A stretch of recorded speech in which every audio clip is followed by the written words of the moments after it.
Hello there everybody. Sorry there's been a bit of a delay in doing another vid. I haven't been too well recently, and quite frankly a lot of this has just taken hours when I've had them.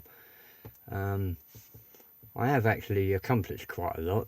It's all basically a load of little parts and a load of time consuming tedium as well, as I got rid of all the ejector marks in the bottom of the, if you look at this 40 mudguard fender setup floor pan, there are a horrendous amount of it's probably better in the light over there, wouldn't it? That's with your background there. Absolutely horrendous pin marks.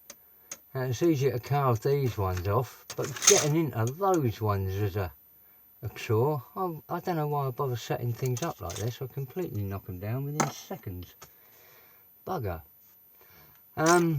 So yeah, I spent longer than it took to clean out the grill, cleaning out the mudguards, fenders, and then moved on to trying to, I've got a load of stuff here on the pad of working out all the what's it called, tube axle, which I've now moved out of frame. How about if I, right, tube axle, which at the moment is like this, because I've still got to align the leaf springs, which is what these parts are that I'm shuffling down here. These little slices I put on before finishing off the ends, well in fact putting on the ends. And I've seen on actual ones it's generally the way that you'd have the pivot sort of on these, and the hub would encapsulate them, you know, cup over it. But I've put the cup on the actual side because I'm dealing with a model, and I think if I build it the way it really would be, it will break. But the way I've done it this way, I've got a hub parts here that I've altered. This was a some spares I got, a Mercedes sports car thing, Grand Prix car, which I've cut the disc and hub off of, drilled it, and added, you know, I'm packing out the disc there, as you can see through there now, through the caliper, and I've spaced all that out, and I'm going to use this pin cut off where that is there. Oh, I don't believe this.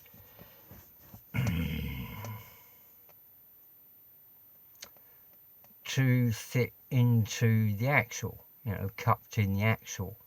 That probably was better on the diagram, as I've got it all mounted on there. I just remembered something I'd forgot. So if I take this piece off of the other end,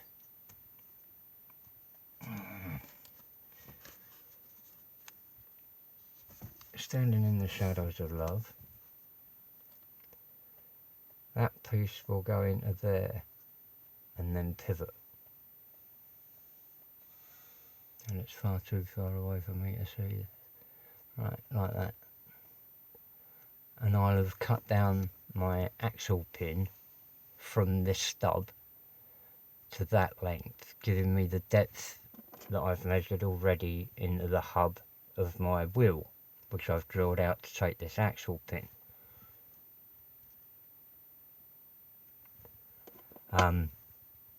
Like I say, I've packed out the disc. So I'll take this end apart, because on this one, like, this is a nearly untampered one. I've started cutting it through, and like I said the other day, I tend to use razor saw, not razor saws, etch saws by hand. Literally, I hold it like this. It's very comfortable. I can sit there and saw gently and carefully away. So as I cut this caliper in half, I'm halfway through that disc. I don't care. And in fact, I want it because it's going to help me keep this clean, the actual caliper itself, and the same that side, because I want both parts. I also want the majority of the hub. So I've put the 2 flats areas on there, which my same size as the actual pivot that's on that setup, so as I won't have any clearance problems with the arms, linkage arms, you know, clearing. So that they'll all swing over the top of anywhere. I'll saw this off, pack it out the same as that caliper, and then add my own disc, which I've made in this case from 2 punched out discs.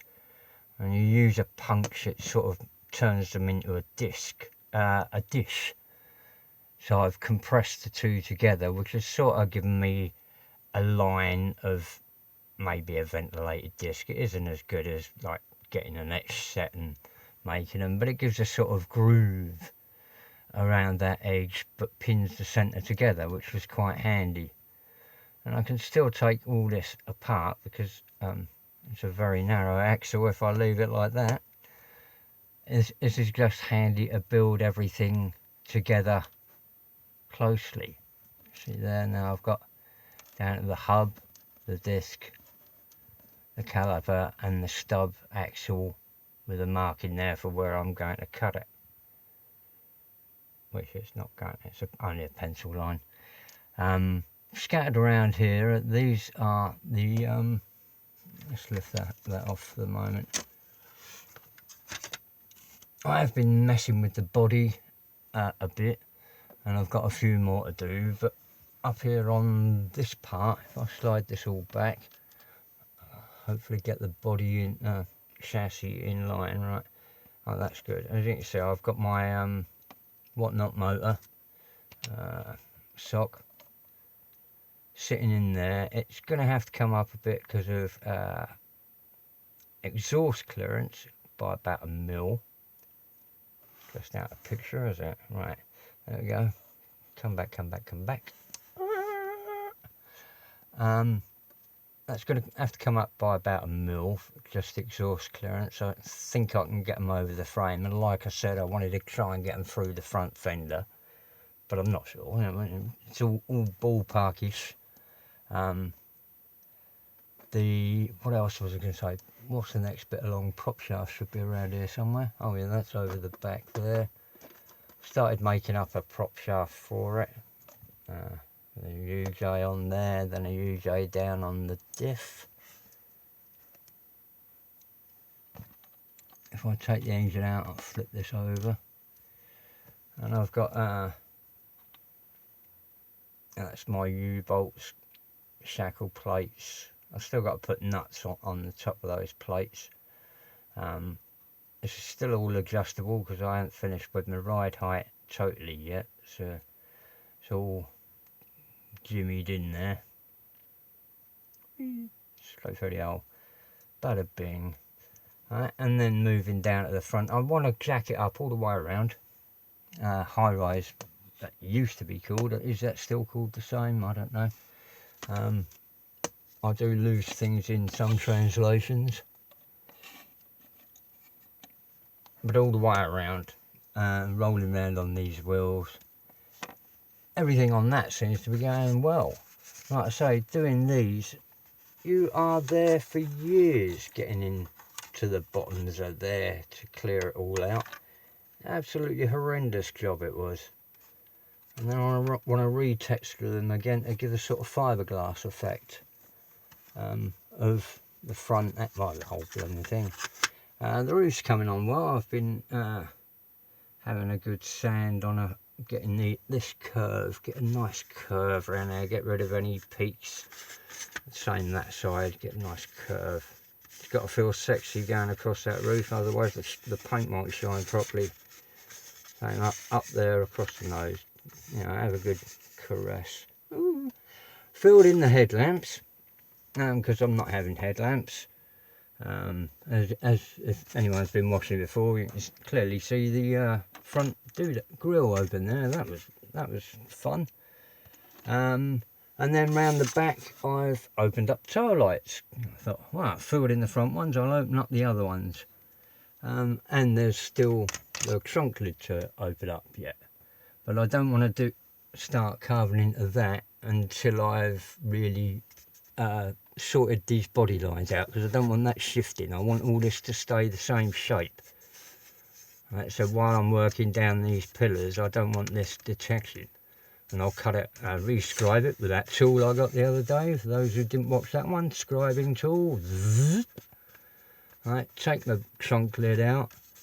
This is possibly for a spoiler. And these are the arch clearances I need to remove still to get my wheels up in there. Or even just, you know, to suggest travel. This all still goes boingy, boingy, boingy, boing. And hopefully will remain so. That's why I'm putting in a proper U-J, so as that will move with the suspension. Not that I'm particularly going to play with it. Over there is a figure. I'm still not sure about seats. This one is from an Anglia. This one, I can't remember where they bloody come from. I've got quite a few of them, so they must be dotted around. Or the Go Faster, what's that called? 3D printed one. I got 2 pairs of. This is Brad Doty from a sprint car, and he seems to fit quite comfortably in there. Got a neck brace and a fire suit. I thought, ooh, could be good. Anyway, any comments, any suggestions, apart from get the out of here, which is what I'm going to do now. Best wishes from jolly old England. Hope you're all well. Tom, love the moon eyes. That is really cool. And bloody hell, if you haven't seen Justin's Chevelle, or whatever the hell it was, some sort of modernist Chevrolet, modern I call post 65. Brilliant build, mate, brilliant build. That's it for that. Oh, no, it isn't. Ryan Peterson at RPM Games. Check out RPM Games. Ryan, thank you for the English video. That I've worked on some plans from that. Very good, mate. Cheers. But he's just done a lovely sort of Corvette conversion, swapping roofs and body lines. Very well worth going. RPM Games. Right, that's it for now. Tutty bye from jolly old England.